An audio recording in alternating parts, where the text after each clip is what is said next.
Hello, everybody. We're very excited to be conducting this interview, but I just want to say that we're very happy about the beginning of the EU Film Festival, Europe's Moving Images. This year, the theme of democracy, community, and space aliens. And I'm looking forward to seeing you all at the cinema. But right now, we're here with Thomas Briat and Duccio Bellugi-Vannuccini, who are the directors of Kyiv Theater, a fantastic project, and we're really looking forward to the screening. I and Elisabetta are going to be doing the interview here. Thomas and Duccio, we selected your film because it really captures a consequential moment in global and European history. It shows us something about the positive resilience of the Ukrainian people, and that in particular was really important for us. Duccio, you had already worked with the Théâtre du Soleil. You've been working with them for a while, I understand now, and you and Thomas worked together on a compilation film before that. Now you're working on another project. Could both of you perhaps tell us how the project came together, how that actually it was initiated? Yes, it's Ariane that proposed to go to Kyiv to do a workshop after the invasion of Ukraine. She was very concerned about the situation, and she was like turning around and not knowing how to externate her feelings about that. And then one day she said to the company, said, let's do what we call an école nomade. It's like a workshop with a dozen of actors and actresses of the company. And so because I already did the same thing when we were in Kabul, I said, okay, I will come, but I want to film. And then I didn't want to do this film alone. So I was looking for someone to do it with me. And Thomas, at the same time, he was trying to make a film about the Soleil. So we got back together, and I proposed Thomas to do this work together. Not Exactly. All right. And in fact, it was very complimentary because Duccio was both an actor of the company and a director, and that was very important for the I don't know how to say it, the way to tell the story, because he was in front of the camera and also behind the camera. So that was very useful to make a connection with the Ukrainian actors. So that was, I mean, we didn't think about it, but I think that was really a good collaboration for that. The fact that he was in the company and also a co-director doing the editing and all the stuff after, you know. On a certain level, it makes it easy to create a treatment because you know an event is about to happen. You know that something's going to happen. You already have some sense of how it was going to take place. Elizabeth, did you? Yeah. Thank you so much for finding the time. My question is actually connected to something you started talking about navigating both the filming aspects of your filming. You're filming in a war zone where things change all the time, conditions change day to day.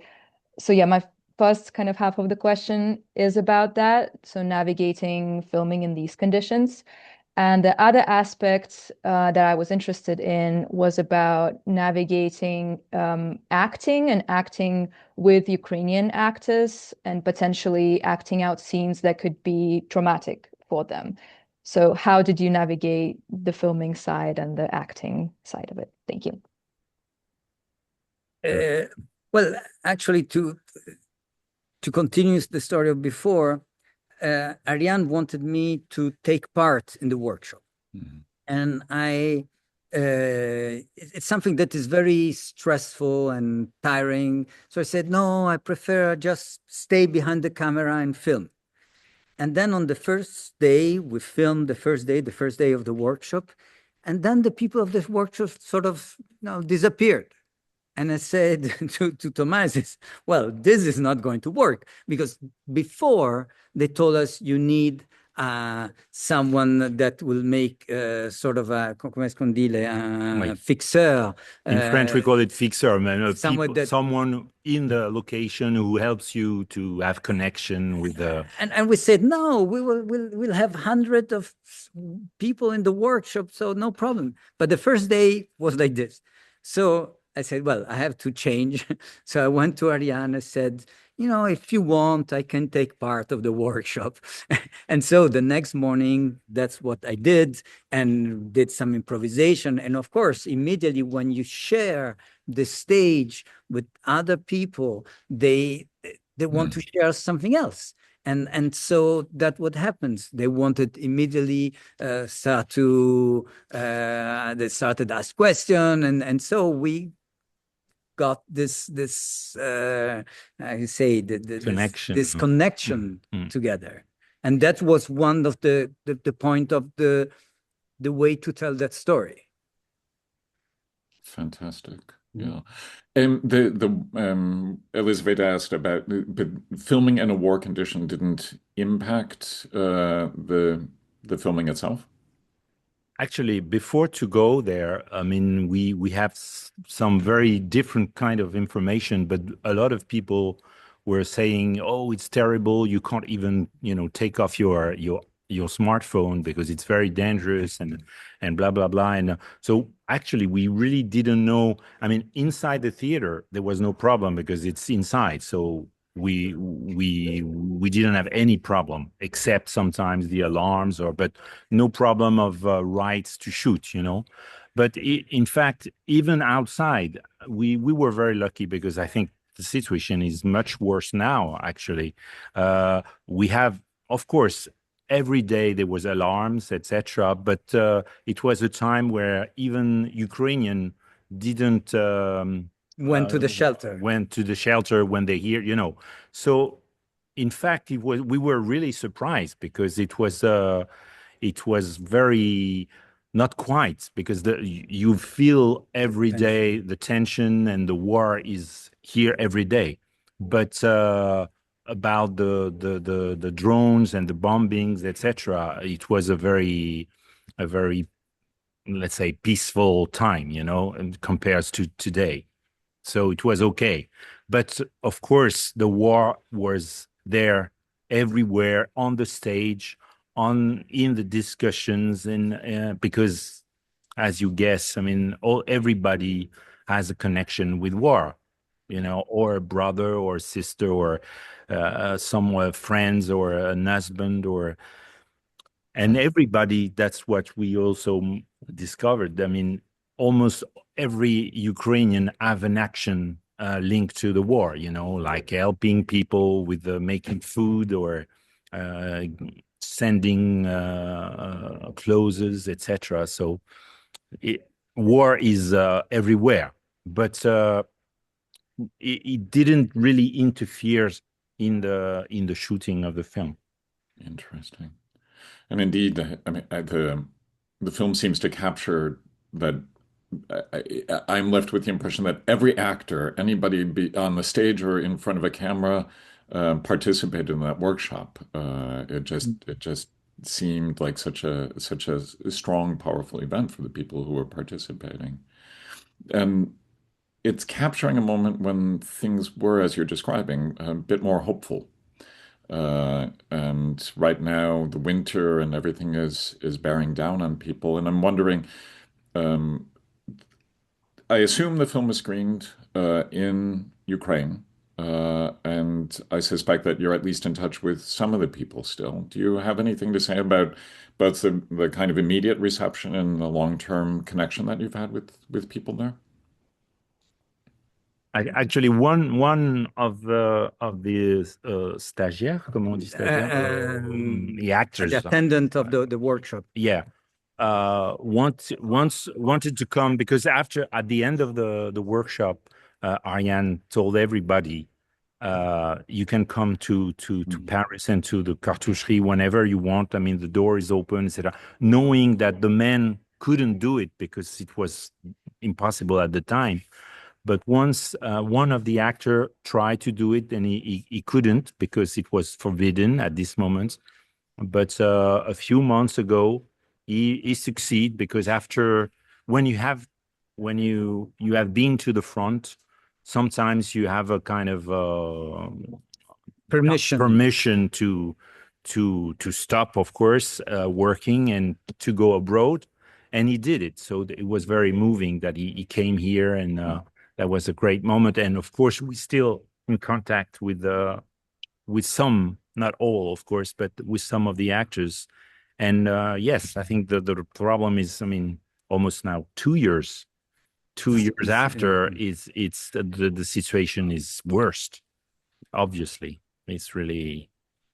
There's bombing every day, and some people die, not from the workshop, but everybody knows someone who has been injured or killed. Or no.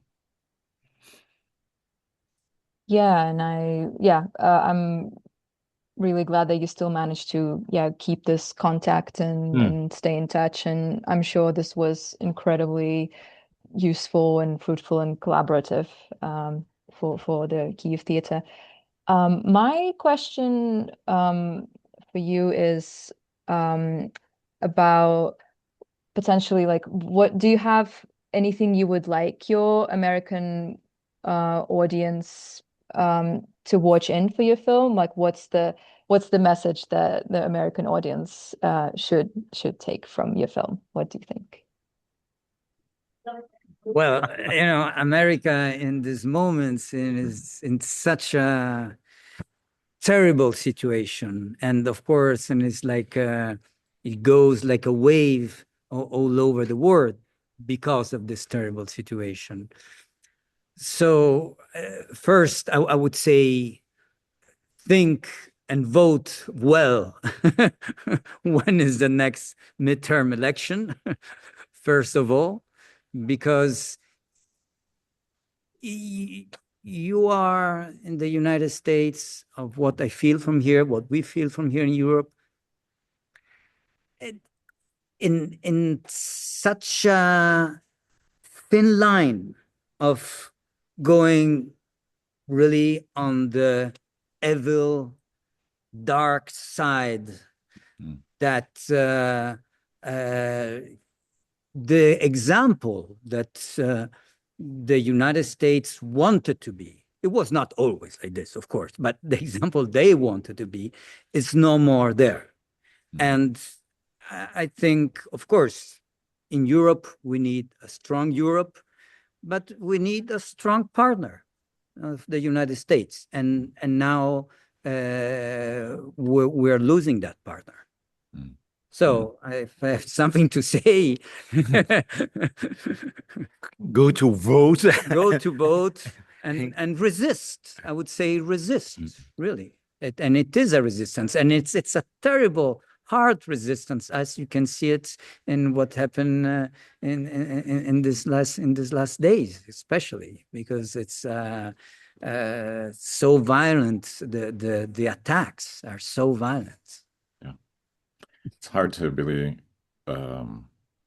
understand how things are going here from outside. I appreciate your words. I think it's really important, and I think our film festival, in some ways, is precisely an attempt to keep our transatlantic relationship strong, to do what we can. And I often say that at this moment, where for me personally, it feels like many doors are being closed, the work that people like you do, making moving images and doing cultural, creative imaginings for the future, that helps keep the windows open.